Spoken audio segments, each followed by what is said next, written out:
ამ დრომდე საგამოძიებო მოქმედებები მიმდინარეობს საგარეჯოში, ჯაფარიძის ქუჩაზე, ალეკო ახვლედიანის საცხოვრებელ სახლში. ამ წუთებშიც იმყოფებიან ექსპერტ კრიმინალისტები, პირველების აეროგადაღების კამერით გადაღებული კადრებით დასტურდება, რომ საგამოძიებო მოქმედებების ძირითადი ნაწილი ამ წუთებში ტარდება სწორედ ახვლედიანის საცხოვრებელი სახლის ფანჩატურში. იქ მუშაობენ ექსპერტ კრიმინალისტები, იღებენ ნიმუშებს. დიდი ალბათობით ეს ის ადგილია, სადაც თორნიკე რიჟვაძემ გაისროლა იარაღიდან. ყოველ შემთხვევაში ჩვენ მიერ გადაღებული კადრებით დასტურდება, რომ ამ დროისთვის საგამოძიებო მოქმედებები სწორედ ამ ადგილას ტარდება ფანჩატურში. იმ კადრებით, რომელიც პირველებმა გადაიღო, დასტურდება, რომ საგამოძიებო მოქმედებები ამ წუთებშიც მიმდინარეობს, ჯერჯერობით დასრულებული საგამოძიებო მოქმედებები არ არის. ჩვენ გვქონდა შესაძლებლობა დილიდან თვალი გვედევნებინა, როგორ მიმდინარეობდა აქ საგამოძიებო მოქმედებები და მათ შორის ექსპერტ კრიმინალისტები პირველებმა დავაფიქსირეთ, რომ ახვლედიანის საცხოვრებელი სახლის პრაქტიკულად ყველა ოთახში მუშაობდნენ, იღებდნენ ნიმუშებს, ათვალიერებდნენ სწორედ ახვლედიანების საცხოვრებელ სახლს. ჩვენ გვქონდა შესაძლებლობა გავსაუბრებოდით აქ მყოფ სამართალდამცველებსაც, რომლებიც გვიდასტურებენ, რომ საგამოძიებო მოქმედებების ნაწილი დასრულებულია, ექსპერტ კრიმინალისტების ნაწილმა ტერიტორია დატოვა, მათ შორის ამოღებული არის იარაღი, რომელიც ექსპერტიზაზე არის გადატანილი, ასევე ნიმუშები შემთხვევის ადგილის დათვალიერების შედეგად უკვე შეიტანეს პოლიციაშიც. ჩვენ ბუნებრივია გვქონდა მცდელობა გავსაუბრებოდით ახვლედიანის მეზობლებსაც, რომლებიც აცხადებენ, რომ მათ არ გაუგიათ გასროლის ხმა და ამბობენ, რომ შემთხვევის შესახებ გაიგეს გამთენიისას, მაშინ როდესაც ნახეს, რომ შინაგან საქმეთა სამინისტროს წარმომადგენლებით იყო გადავსებული ახვლედიანების საცხოვრებელი სახლი. ფანჩატურში მოხდა ინციდენტი, იქ მიმდინარეობს საგამოძიებო მოქმედებები, როგორც ნახეთ. რაც კი პასუხეთ, მეც ვერაფერს ვერ დავამატებ ამ ეტაპში. ფანჩატურში არ მოხდა რა შემთხვევა? იქ რატო ტარდება ახლა საგამოძიებო მოქმედებები? ვერაფერს ვერ მოგახსენებთ. ექსპერტ კრიმინალისტების ნაწილი გავიდა უკვე ტერიტორიიდან და დამეტებით კიდევ მუშაობენ. მეც ვერაფერს ვერ გეტყვით. რაც მოგახსენებთ. სახლში ვინმე არის? მაგაზე მეც ვერ გეტყვით ვერაფერს. ხოლოდ იმას გეუბნებით, რომ გამოძიებაა დაწყებული. უმეტი რა გითხრით? არ დასრულდა საგამოძიებო მოქმედებების ნაწილი მაინც? ჯერჯერობით არა. ექსპერტები ისევ რჩებიან, კრიმინალისტები? მეც ვერაფერს ვერ გეტყვით. რო გავედი დილას პოლიციის მანქანები იდგა. ხო, ვერაფერი ვერ გავიგე. მინისტრიც იყო აქ. არ ვიცი, გინოცვალე, არაფერი არ ვიცი. აი, იცი რა იყო? დიახ. გავდიოდი სახლიდან. გავიხედა ზევით ამ მხარეს და სტუმრები ხშირად აყავდა ხოლმე. ალეგოს. და ეთყობა სტუმრები ყავდა, სხვა არაფერი არ გამიგიდა. მინდორში რო ვიყავი, იქ დამირეკა მეუღლემ რო. და რა გითხრათ თქვენმა მეუღლემ? მან გაიგო უსროლის ხმა? გაუვარდა თუ რა გავარდა, არაფერი არ ვიცი, ვერც იმან ვერ გაიგო. თორნიკე იყო აქ, თუ იცით რამდენიმე დღის განმავლობაში? არ ვიცი, გენო. იცნობთ თორნიკეს ვიზუალურად იცით ვიზე? როგორ არ ვიცი, არაფერი არ ვიცი მე. არ გინახავთ ბოლო პერიოდის განმავლობაში?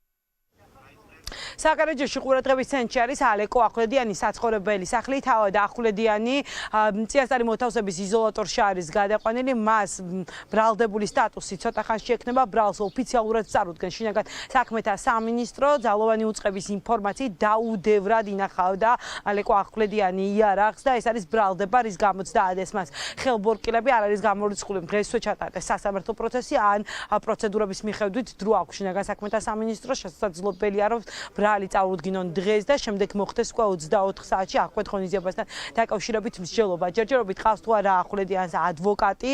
ამ თემასთან დაკავშირებით ჩვენ არანაირი ინფორმაცია არ გვაქვს. ოჯახი არ გამოდის ჯერჯერობით კონტაქტზე. ჩვენ გვქონდა მცდელობა, რომ ახვლედიანის შვილებს გავსაუბრებოდით, თუმცა ისინი პირველების სატელეფონო ზარებს არ პასუხობენ. რაც შეეხება ქართულ ოცნებას, მომხდარ ფაქტთან დაკავშირებით, ქართულ ოცნებაში დილიდან კეთდება განმარტებები. ბიძინა ივანიშვილის გუნდის წევრები ამბობენ, რომ ჯანმრთელობას უსურვებენ თორნიკე რიჟვაძეს და ისინი საგამოძიებო მოქმედებების დასრულებას ელოდებიან. ბუნებრივია ჩდება კითხვა, ვინ აბრალებდა თორნიკე რიჟვაძის აჭარის მთავრობის ყოფილ ხელმძღვანელს, რომ ის ბარიგებს მფარველობდა, ან კორუფციაში იყო ჩაფლული. სწორედ ამაზე საუბრობდა სხვადასხვა მედია საშუალება, რომლებიც ავრცელებენ წერილს თორნიკე რიჟვაძის გავრცელებულს და წერილს. ეს არის მათი ინფორმაცია. სწორედ ამ თემასთან დაკავშირებით პირველები ბუნებრივია ვეკითხებით ქართული ოცნების ლიდერებს, თუმცა ისინი განმარტებებს არ აკეთებენ. აქვთ მხოლოდ ერთი პასუხი, რომ ყველა გელადის უწყების მიერ დაწყებულ გამოძიებას უნდა დაელოდოს. არის მძიმე შემთხვევა, მნიშვნელოვანია რომ სწრაფად გამოჯამრთელდეს. დანარჩენს გამოძიება ხო ამიტომ არის, ნახეთ რომ შინაგან საქმეთა მინისტრი თავად იმყოფებოდა შემთხვევის ადგილზე, გამოძიება წარმოება არის და გამოძიება დაალოვა. აგიცხოთ. სხვა დეტალი არაფერი მე.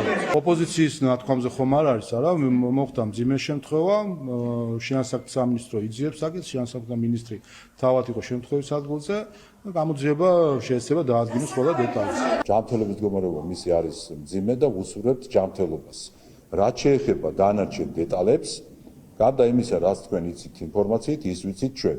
ამიტომ უნდა დაველოდოთ გამოძიებას და ახლა რაც შეეხება იმას ოპოზიციას რის ჯერა და რის არ ჯერა, არაერთხელ მithქვამს, რომ ვისაც გჯერა, იმას გაგვატარეთ, რომ ქვეყანას მივხედოთ.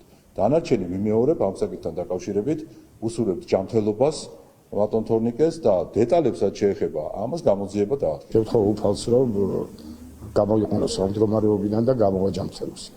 დანარჩენს ალბათ გამოძიება დაადგენს ყველა იმ გარემოებას, ერთი რაც თქვენ იცით და მეც ვიცი, სხვა არ ვიცი, დაკავებულია ადამიანი, ვის სახლშიც იმყოფებოდა, რომელიც დაუდევრად ინახავდა იარაღს. თუ გამოძიება დაადგენს, რომ მან რაღაცა წერილი დაწერა, თუ ექსპერტიზა დაადასტურებს, რომ ის ნამდვილად მისი დაწერილია, გამოძიება შეაფასებს ამას და მისცემს შესაბამის კვალიფიკაციას. არ ვიცი, მისი ოჯახი დაცული იქნება ყველა შემთხვევაში, ამას მნიშვნელობა აქვს, ისევე როგორც თქვენი და ჩემი ოჯახი.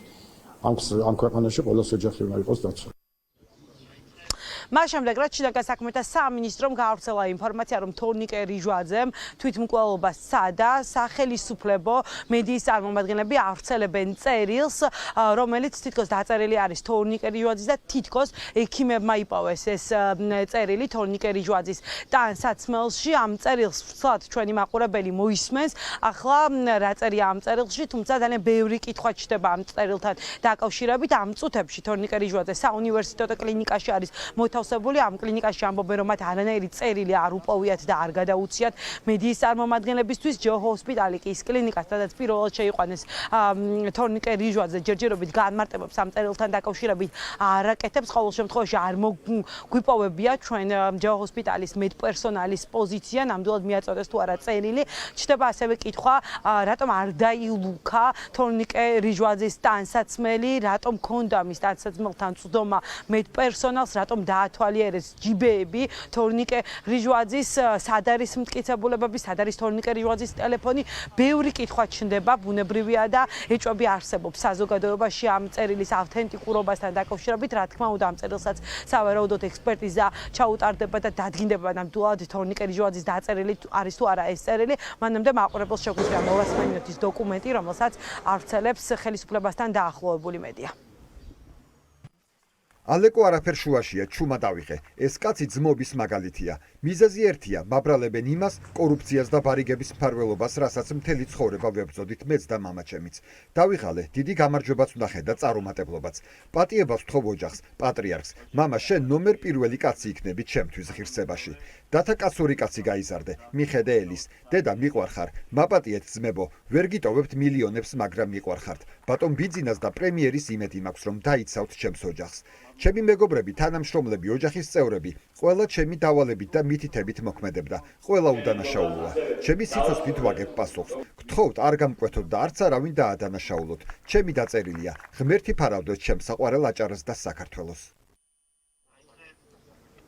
მაშასე საგამოძიებო მოქმედებები აქტიურად მიმდინარეობს ალეკო ახვლედიანის საცხოვრებელ სახლთან, იქ სადაც პირველების ინფორმაციის ღამის 2 საათზე მოხდა გასროლა. შინაგან საქმეთა სამინისტროს ინფორმაციით 2 მუხლით არის გამოძიება დაწყებული, მათ შორის არის თვითმკვლელობამდე მიყვანის მუხლით დაწყებული. თორნიკე რიჟვაძე საუნივერსიტეტო კლინიკაში იმყოფება ახლა, მისი ჯანმრთელობის მდგომარეობა კრიტიკულია, მართვით სუნთქვაზე არის, ამას აცხადებენ მედიკოსები, რაც შეეხება ალეკო ახვლედიანს, ის წინასწარი მოთავსების იზოლატორში არის გადაყვანილი პირველების ეთერით მაყურებელმა ნახა კადრები, რომელიც სავარაუდოდ შემთხვევის ადგილს ასახავს. სწორედ დიდი ალბათობით გასროლა მოხდა ახვლედიანის სახლში მდებარე ფანჩატურში, ამ წუთებში, ამ ფანჩატურში საგამოძიებო მოქმედებები მიმდინარეობს ჯერჯერობით, აქ კვლავ რჩებიან კრიმინალური პოლიციის წარმომადგენლები, ასევე ექსპერტ კრიმინალისტები.